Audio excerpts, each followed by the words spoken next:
The Challenge of Balloons. Conquering round 999.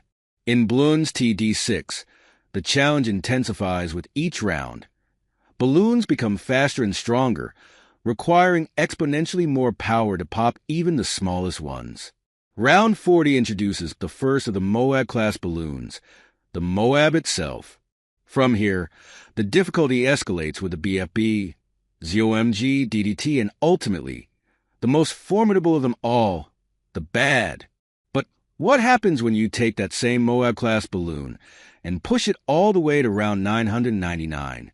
That's exactly what I set out to test. Building the ultimate defense. To tackle this challenge, I opted for a full power approach, aiming to pop everything as quickly as possible. My first decision was choosing a hero. I went with Churchill, as I believe he's one of the strongest late-game heroes. Next, I needed the perfect map. Logs, the longest map in the game, where even a basic red balloon takes 54 seconds to travel from start to finish. I began by placing my primary source of damage, the Sun God Temple. To maximize its power, I invested $50,000 into each upgrade category: primary, military, magic, and support. Then, I did it again to achieve the true Sun God. To further boost my defense, I added 2 support Sun God temples, significantly increasing the range and popping power of all nearby towers.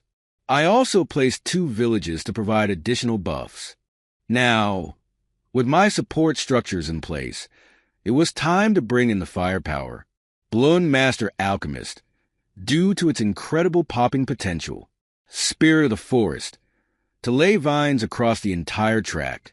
The Anti-Bloon and Legend of the Night, for sheer destruction. Apache and Comanche Defend, for air support. Sniper Monkeys, to slow Moabs and enable extra damage. Bomb Towers and Pirates, for additional Moab popping power. Glue Gunners, to slow down balloons even further. The tedious process of ultra boosting. With my army assembled, I moved on to the most time-consuming step yet, ultra boosting.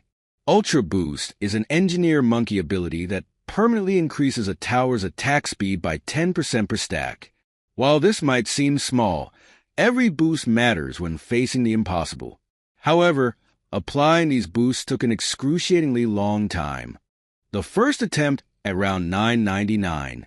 As the round started, I immediately activated every ability at my disposal. The battlefield was chaotic. Bad balloons were burning, but despite my best efforts, they pushed through. I hadn't technically lost yet, but it was clear the setup wasn't enough. By the end of the test, I reviewed tower performance. Top performer, Bloon Master Alchemist, 58 million pops.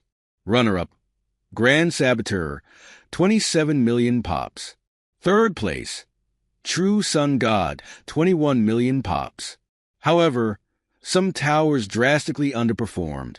Apache Prime, only 800,000 pops. Flying Fortress, a mere 200,000 pops. Moab Eliminator, an embarrassing 61,000 pops. Understanding scaling and late-game strategies. Why did some towers underperform? It all comes down to scaling. Scaling refers to how well a tower remains effective in the late game. The Ninja Grand Saboteur, for example, deals a percentage-based damage to all Moab-class balloons, making it highly effective regardless of the round. In contrast, towers like the Bomb Shooter, which have fixed damage values, become weaker as balloon health scales up. With this in mind, I made adjustments, rearranged towers, added more super monkeys, and prepared for another attempt. Round 999, second attempt. This time, I optimized my tower placement and focused on keeping abilities active at all times.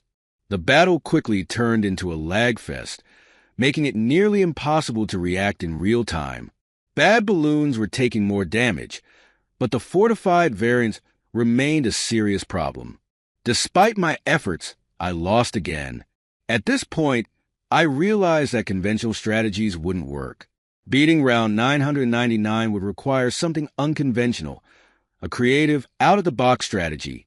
Facing backlash from the community, I turned to the Ninja Kiwi Discord and read it for advice. What I found was discouraging.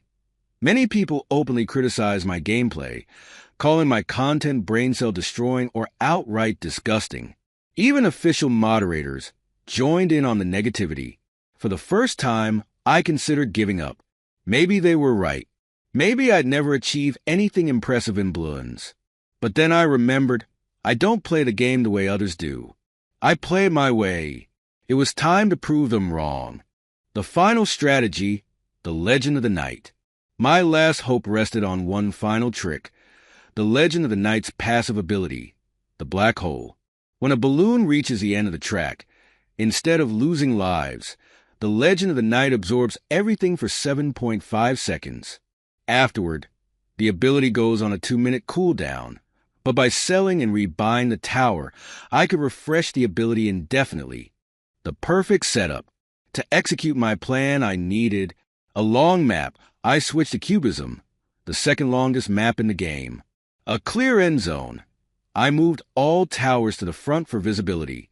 Precise timing.